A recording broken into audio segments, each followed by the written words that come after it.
Hello, ladies and gentlemen. Welcome back to another episode of GeekVerse podcast. I am one of your hosts, the Secrets of Secrets, Taylor Field, and I'm joined by... I am the real good guy, Kirkland Patzer. We are here to conclude our adventure in a galaxy far, far away with the finale, Skeleton Crew, Star Wars Episode 8. We're going to be getting into our spoilers thoughts. Before we do that, we will give you non-spoilers and a few plugs. You can find us with your internet connection in the search bar. GeekVerse.ca is our home base. GeekVerseCast is our Twitter. GeekVerse is our Facebook. Be sure to do us a big favor and check out the Patreon where you can get ad-free, exclusive, early content available there. It's a great place to be for everything recent and up to date. I also want to shout out our patron producers, Aaron Braden, April of Darkness, Jack Grant, Muds, Sam, Superbad Mike, The God Loves Me 69, Jeremy Renner, and Charlie Randell. Love you all. Thank you very much for everything that you do for the show. What is the latest and greatest right now on the feeds? You and Dylan just did a Daredevil Born Again trailer analysis. You did a news episode. What else did you cover in that? Basically just a bunch of Disney Plus rumors in the Marvel sphere, different tiers. So definitely go check out that episode if you're into that. And a bunch of trailers, a lot of horror movie centered trailers. I think all of them except one was a horror movie. And yeah, if you're curious about that, go check out that episode. And Taylor, I don't know if we committed to this, but I've been just pumping out a Wolfman review on the feeds. So I feel like pressure is on at some point. Maybe we have to go see that movie. When do you feel like you'd watch it? Because I'm thinking my Sunday early noon, but then I have plans in the evening, so I could coordinate. I could coordinate with something like that. I'll look into my weekend because, of course, I'm going on my little ski adventure next week. But I'm definitely would be down because I was mentioning to Dylan, we ended the year with a Nosferatu review, and we're going to be starting the year with a Wolfman review. Just full on. It all goes back to Underworld, baby. It does. The Lycans and the vampires. Yeah. Absolutely. I love it. So, yeah, there you go. Maybe we'll do that. Perfect. What else do we got here? We finished Creature Commandos. So that's something you can check out. Season 1. We're currently in the process of doing Dexter Original Sin. This week they took a break, so we'll be back next week with I think episode 7 is where we're at. So we're getting close to the finale of that. I think it's 10 episodes. Yes, it is. Yeah, you got side quests dropping every week. You got another episode coming up this following Monday, Tuesday time period. But yeah, that all aside, let's get into it. Unless I missed anything, drop your non-spoilers thoughts on episode 8. Episode 8, yes, the finale. This one was called, The Real Good Guy. That's why my name is titled that. Yeah, I think this was a pretty solid finale for what this show was in season 1. I don't think this was my favorite episode. I still think maybe last week's episode was my favorite. If I sit down and look at all the episodes, I'm curious if I still feel that way. But I think this closed out the book good enough, although maybe I would have wanted a little bit more with some certain characters. Minor spoiler, I guess. I still think that Wendell, Wim's father, is awful, and I think a lot of things were set up for him to be a redeemed character from his first appearance earlier on in the show. Just because like last week when we see the hologram and just things that he's been saying towards Wim, I was really looking forward to the new Wendell, but I think I was very disappointed with what we got from that character. I think it was pretty solid. But still, I have some questions, I think, going forward beyond the show, with just how it rounds out. And, of course, we'll unravel that once we get into the spoiler section. But, it seems like no Season 2 confirmed yet for this. I'm curious if they do get a Season 2, if it would still be with these characters or if it would just be like a new Skeleton Crew type adventure with some younger audience members. Oh, that tripped me out. February 1st.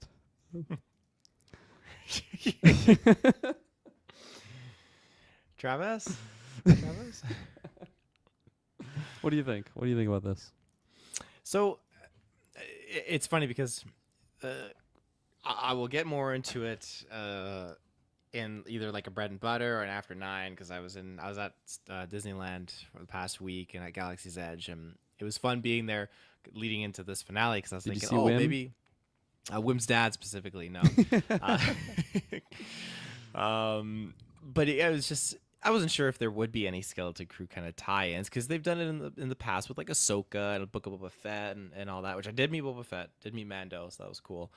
Um, but after that day, because it was a long day, you're there 8 a.m. to 10 p.m. and then I thought, okay, I'm excited, I'm gonna watch it like the night of, and so I got back to the hotel, and everyone else was sleeping, and I'm just laying there and I put on my phone, I got my headphones in, I'm watching it, and just like 30 seconds in, I was just out drooling on everything. I thought, oh, yeah, it was a long day. So I got up extra early at like 6:30 the next day, and I was like, okay, we're gonna watch it this time. So I watched it then, and I was definitely engaged, and I thought this it's good. It's not like the most strongest of endings in my opinion, and maybe that's my own fault because I was partially expecting something larger, not larger than life, but larger than this little kind of storyline and kind of intertwining and interconnecting with the overall narrative of just the whole Star Wars universe.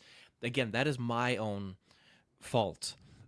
That's not a fault against this show because this show sets up a pretty good start, middle, and ending narrative. I think in itself, it's a dang good time. It's a good story, though there's definitely some things that are not very refined, like Wim's dad, and for me personally, like Wim a little bit. I think there's definitely some redemption in here for Wim near the back half of this show. Wim's dad, I agree with you, Kirkland. In this, it was absolutely terrible. He was such a goofball. It bothered me out the wazoo. The parents really were just kind of idiots here, but that being said, there are some things that I like, and hence my nickname. I'm excited to break it down. We'll get into spoilers. There's something going on here that we'll probably never get an answer for, but it just gave me chills because it set up something. It has a connection to a character that I'm excited to kind of explore, and hopefully we get more answers to. But other than that, like I said, a good beginning, middle, and end. It's a fun time, and you get to see a very cool and engaging new narrative in the Star Wars universe that isn't relying on the foundations of everything else that has been there with, like, the Jedi and the Sith and the rebellion and yada yada yada. It goes on and on and on.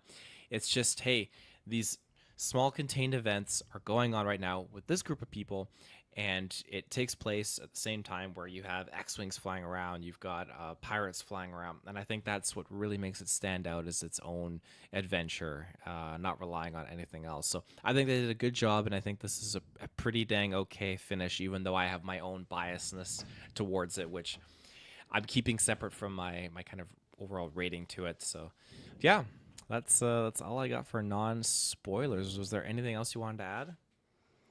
Uh, I don't think so. I guess would you recommend the show now that we're at the end of it for season one? Probably already Uh, asked that on episode one, but here we are at the end of all things. I would recommend it, and Yeah. again, I'm happy to rewatch it. I would love to just know more about where it fits into the overall storyline of things. I hope it gets a season two. I think that's very important. But at the same time, I'm okay with it not having any kind of continuation, but having the characters appear in other places. There is a bit of news that I had read a couple weeks ago where a character from Skeleton Crew will appear in the Mandalorian Grogu movie. Let me just confirm that It's because I gonna be wrote Wendell. we went. Oh yeah. Okay, so Dave Filoni's Star Wars. Sorry, not Mando and Grogu. Dave Filoni. Well, maybe it is. I all I know from the news here via this tweet from Daniel RPK, Dave Filoni's Star Wars film will reportedly feature characters from Skeleton Crew. So I I don't even think, believe that a Star Wars movie's coming out, let alone yeah. Skeleton Crew appearances in there. But we'll see. I think if anyone was to appear, it probably would be maybe one of the pirates or something like that. Like Vane. Vane seems to be a favorite that appears in Mm. Mandalorian and now Skeleton Crew and all that. So Yeah, that would make sense. Yeah. Cool. Yeah, I'm ready to go into spoilers then. Okay. We're going to take our first ad break and we'll be right back. And we're back and into spoiler territory. So, where do you want to start? Yeah, well, I want to start with Jod because kind of what you were mentioning right at the end there of the spoiler-free section about potential crossover. Now, what happened at the end here with Jod? Maybe I'm misremembering it, but like he doesn't get like a very clear ending, right? He just kind of walks out and sees his pirate ship crashing, and then that's the last time that we see him. There's not even like an end credit.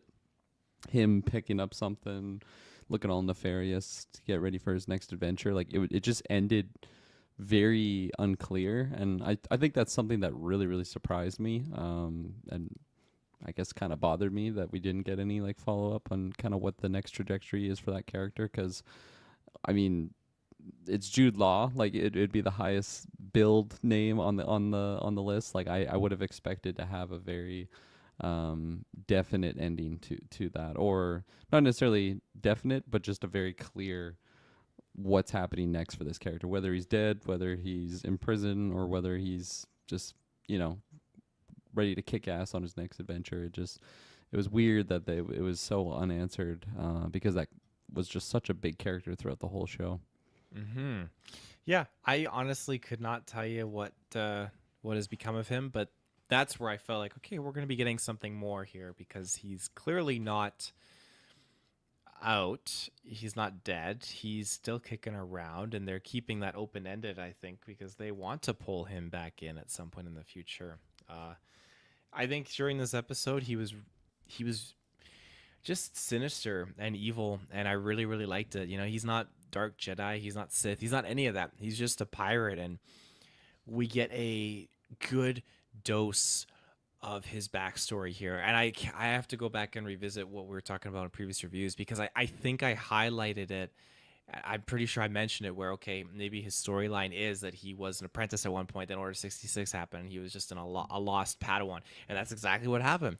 And I You think called it. that's freaking awesome. I love that storyline because we've seen it for the most part apprentices that were trained by their Jedi masters. The masters get killed protecting them, and then they go off on their own and they kind of just hide from the Force or suppress it, or they get killed, or they become an Inquisitor, or they become a very powerful Jedi or Dark Jedi. The list goes on. But here we have in live action our first representation of a guy that was an apprentice, master got killed, and then he was just like scraping the scraps to get by at the bottom of the barrel, and he became a pirate lord with his crew and everything. And Mm-hmm. then here you go. And it's nice to know that he has a little bit of backstory because when he is being attacked, he's not mostly refined with his lightsaber, but he was able to use it to a certain degree.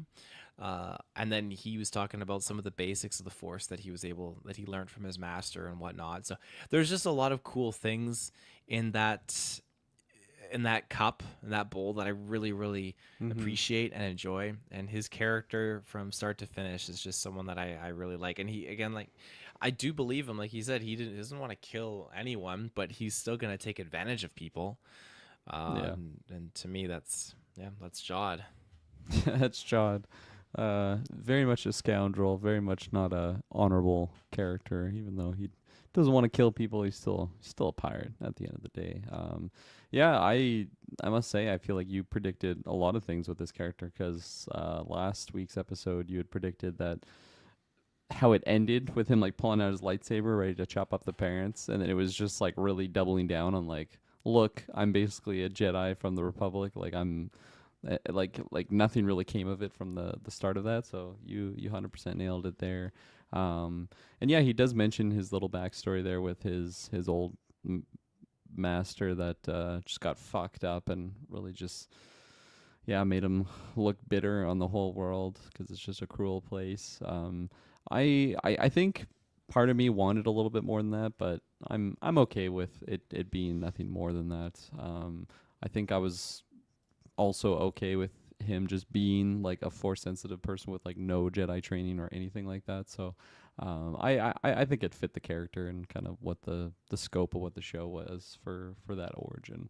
Um, but yeah, no, I definitely was a little bit I think wanting more just more so at the end, just to know what's gonna happen with that character, because yeah, it was just left so open and weird that he just walked. Like, I thought he was gonna die or something. Like, I thought the ship was gonna crash down and just murder him or something, but he just walks out, looks at it, and then that's it. So yeah, just a little bit weird that they didn't Mm-hmm. put any effort to mention anything about that. Mm-hmm. Yeah, I agree.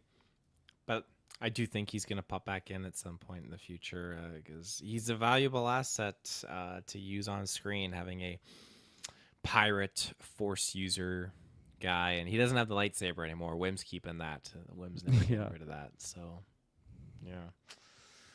Um, where do you want to go from there? We meet the supervisor here. This is a Mm-hmm. long time coming.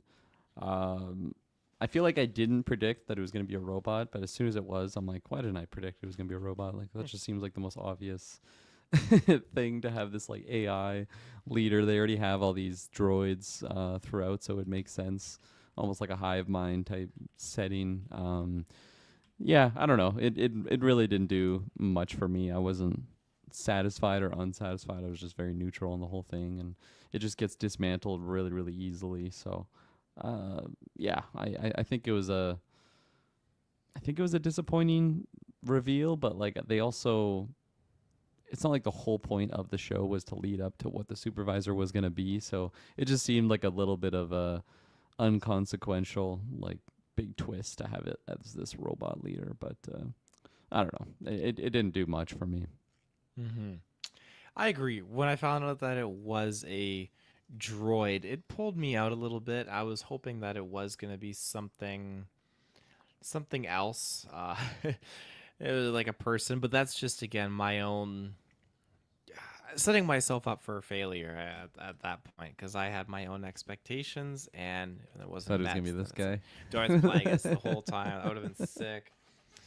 Um, but what I think is interesting here is because of what the supervisor actually knows.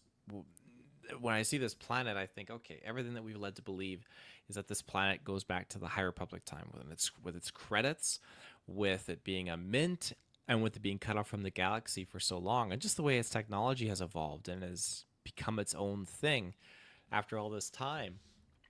And then you have the supervisor as a droid, kind of running the whole show, and then we see the other planets that were destroyed as well. So the thing too is the supervisor knows that, and after receiving a message from the Republic, it knows, okay, that the Republic was still there. It didn't talk about the Republic turning into the Empire, but it talks about how it knows that one of the last messages it received from the Republic was the fact that the Jedi were branded as traitors. So my question here is, how does this tie in with Palpatine? Hence my nickname, Secrets of Secrets. Palpatine had his secrets had secrets that also had secrets. Like, this man had plans in his plans and his plans times three. Like, the man was just the bee's knees. So where does that at and fit into that? He he knew about it, I'm sure. Yeah. And at what point was, and I need to revisit this whole show so I can make these kind of highlights. When was that at and kind of lost? At what point did the Republic let it go? Because I feel like a Supreme Chancellor, he would have had knowledge of where it was. And if he left that at and alone like it was, then he had a plan for it. What was that plan? Why was he keeping it like this? There Mm-hmm. was a whole thing about him controlling the banks, but he got control of the banks after there was a fiasco in the Clone Wars.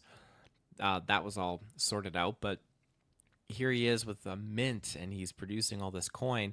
The people are not led to believe anything else, that the Republic is non existent.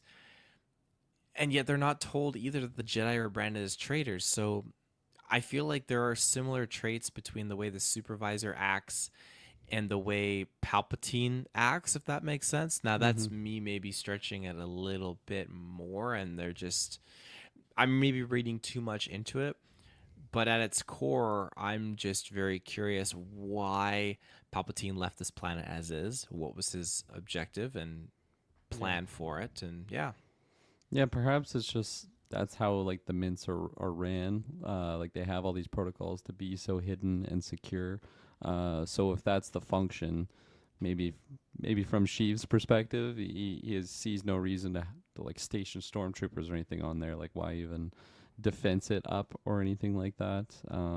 But also maybe he just doesn't even really think about that. He just has other bigger fish to fry, focusing on ruling the galaxy with an iron fist more so than kind of focusing about the money aspect of it. But I would think that it would be something that he is aware of, because like just money is such a big part of control and power and everything like that in the galaxy. And um as we both know, like just even like the banking clan attachment to like Plagueis, and then of course Plagueis to Sheev. So I feel like it's very much something that he would be focusing on, and maybe that's something that I would have maybe want a little bit more focus on. But I also don't think the show needs to have like Palpatine in here to make it good.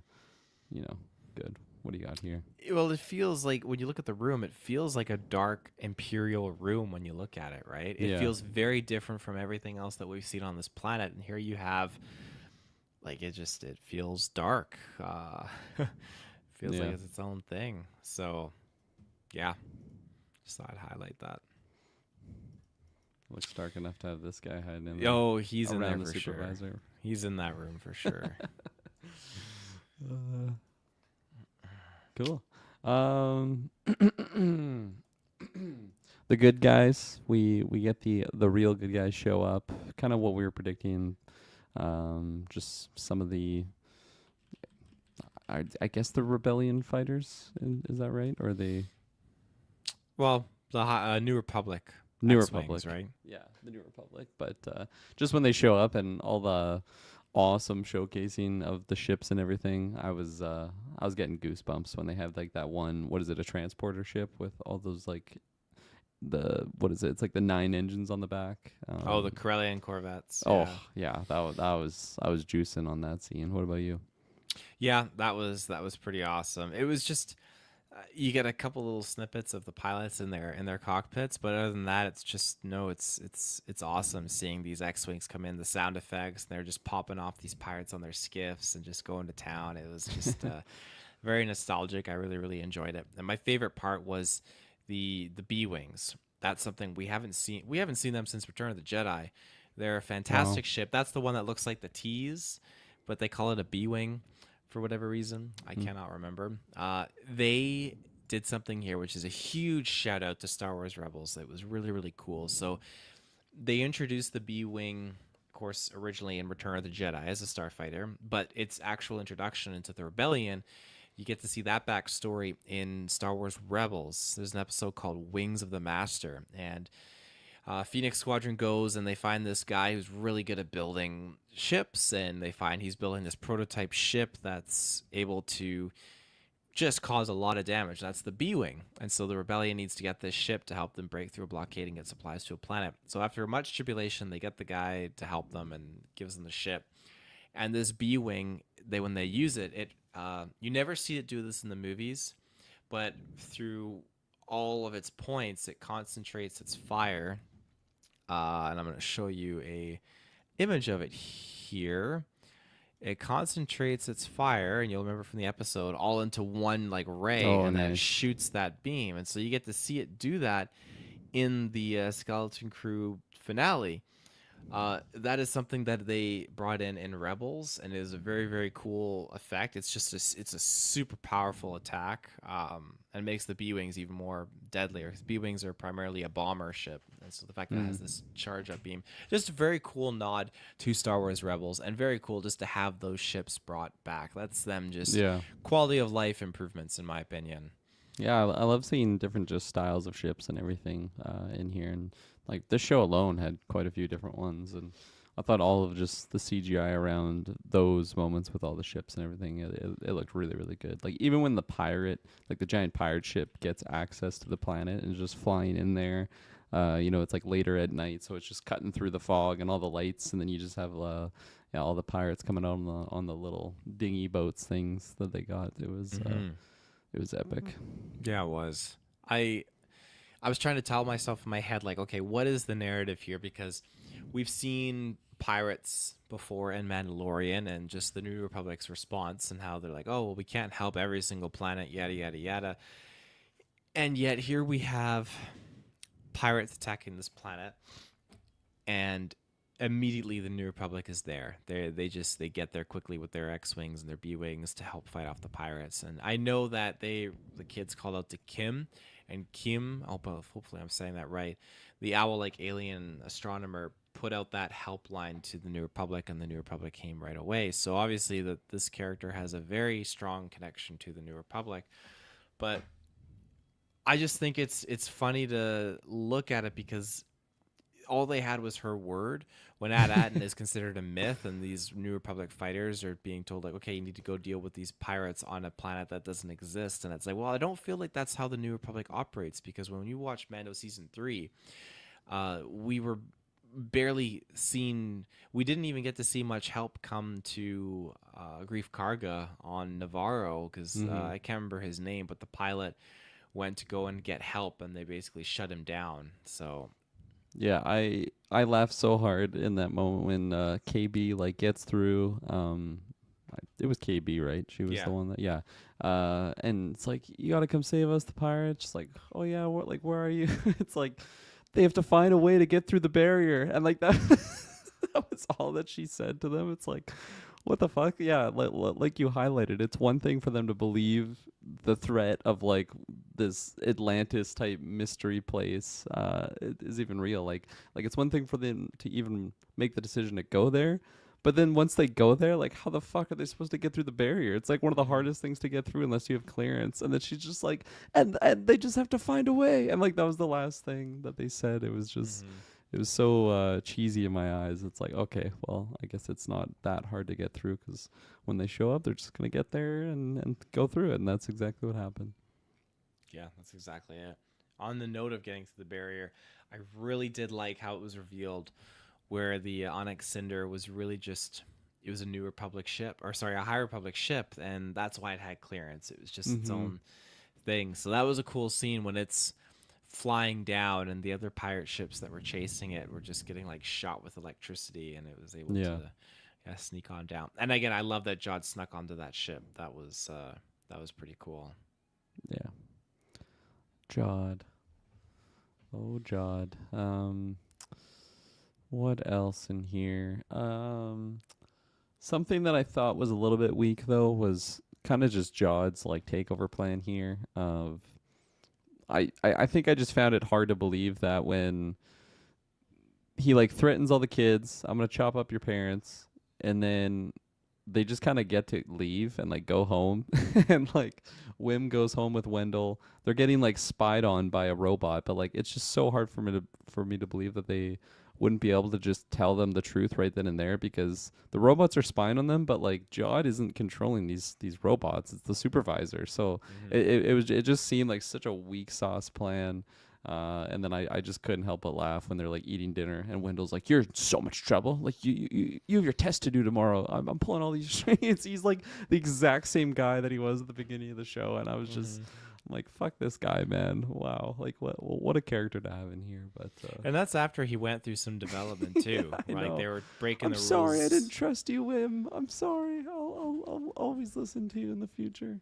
No. And he like is trying to get the power back on something in the garage. Then he steals this other kid's hover bike to chase Wim down. Like, you need to turn around, Wim, and go home. You're gonna take your test tomorrow. Like, horrible, horrible development for this Terrible character. character. Terrible, terrible Yeah, character.